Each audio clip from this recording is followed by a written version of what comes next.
ওই কখন রয়ে গেল, ওই উঠ উঠ, ওই সাব্বির উঠ উঠ। বন্ধুরা আজকে আমরা কাটাতে চলেছি পুরো 24 ঘন্টায় মাটির নিচে। এই তুই কি কস, এই মাটির নিচে কাটাতে হ্যাঁ। দেবো? আর আমাদের পুরো বডিটা মাটির নিচে থাকবে, শুধু মাথাটা বাইরে থাকবে। সাব্বির এটা ভয়ঙ্কর অদ্ভুত কঠিন। কাজ, এই আর সবাই তো তাকিয়ে রয়েছে যেভাবে, আমার তো ভয় করতেছে। ও, এটা কেমন পারুম? তো চলুন শুরু করা যাক। ওই ওই ওই ও এটা তো করতে সারাদিন লাগিয়েছে ওরে সাব্বির। ছোটবেলায় ভাবতাম যে মাটি খোঁড়া কতই সোজা, কিন্তু এখন আমরা এটা খুঁড়তে গিয়ে বুঝতেছি যে আসলে মাটি খোঁড়া কতটা কঠিন বিষয়। তাতে যে অবস্থা দেখতেছি সাব্বির, এটা খুঁড়তে মনে হয় সারাদিন লাগে যাবো রে। ওই এটা তো আমার খুব কঠিন হয়ে গেছে, এত খুঁড়তাছি তাও মানে গাতাই হইতেছে না, দেখছে কি করি এখানে।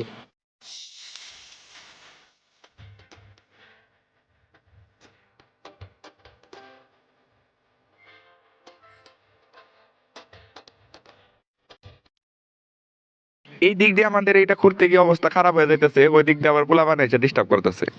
একদম অবস্থা টাইট হয়ে গেছে সাব্বির। আর কত দূর? গাইস ওর দিকে খুঁড়তে পারি ওর দিকে এখনো খুঁড়তে পারি নাই। ওই পাস করতে বলো।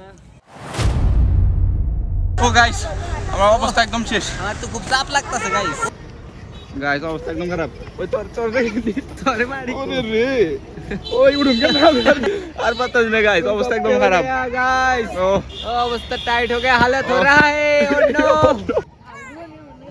আমরা ভাবছিলাম এটা অনেকটাই সহজ হবে, কিন্তু সময় যত যাইতেছে আমার গলার নিচ থেকে রক্ত চলাচল বন্ধ হয়ে যাইতেছে। ভাবছিলাম চ্যালেঞ্জটি আমাদের জন্য খুব সহজ হবে, কিন্তু সময় যাওয়ার সাথে সাথে আমাদের চ্যালেঞ্জও কঠিন হতে লাগলো। আর এই কঠিন মুহূর্তকে আমরা পার করার জন্য এখন পর্যন্ত মাটির নিচে আছি। আর কিছুক্ষণ পরই সন্ধ্যা হয়ে যাইব, কিন্তু সন্ধ্যা পর্যন্ত কি আমরা থাকতে পারবো? মাদো যে অবস্থা খারাপ হইতেছে আমাদের, মানে এই দিক দিয়ে আমাদের অবস্থা যায়, ওই দিক দিয়ে বাচ্চারা এসে আমাদের উপর হাসাহাসি করে চলে যায়। আর আমরা এতদিন শুই নাইছি যে মানুষ প্যারালাইসিস হলে নাকি মাটির নিচে পুইতা রাখে, আর আমরা তো ভালো মানুষ, মাটির নিচে পুইতা রইছি।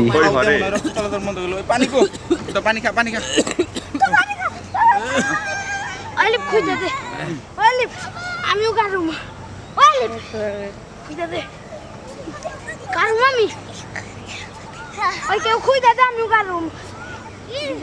আজকে চ্যালেঞ্জটা আমাদের জীবনের সবচেয়ে ভয়ঙ্কর একটা চ্যালেঞ্জ গাইস।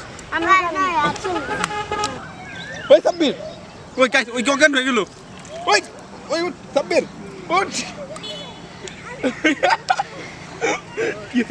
আমি আর থাকার না, আবার উঠাও। ওই না চ্যালেঞ্জ শেষ করুন না গাইস, আমার দ্বারা আর 1 মিনিটও থাকা সম্ভব না। ওই গেলাম রে, আমার বাইরে না করে ওই ওই যে। তো গাইস আমার গলা একদম শুকিয়ে গেছে, সাব্বির তো প্রায় অজ্ঞান হয়ে গেছিল। আর গাইস আমার মুখ দিয়ে বালু গেছে অর্ধেক। মুখ দিয়ে ভালো গেছে। তো গাইস আমার পুরা বডিতে রক্ত চলাচল প্রায় বন্ধ হয়ে গেছে। আপনারা কেউ এই ভিডিও করবেন না, কারণ এটা খুব রিস্কি। অনেকটাই ভয়ঙ্কর গাইস, একদম অবস্থা খারাপ হয়ে গেছে। তো এই ভিডিওটি বন্ধ, সবাই ভালো থাকবেন, সুস্থ থাকবেন, সাবস্ক্রাইব করে পাশে থাকবেন।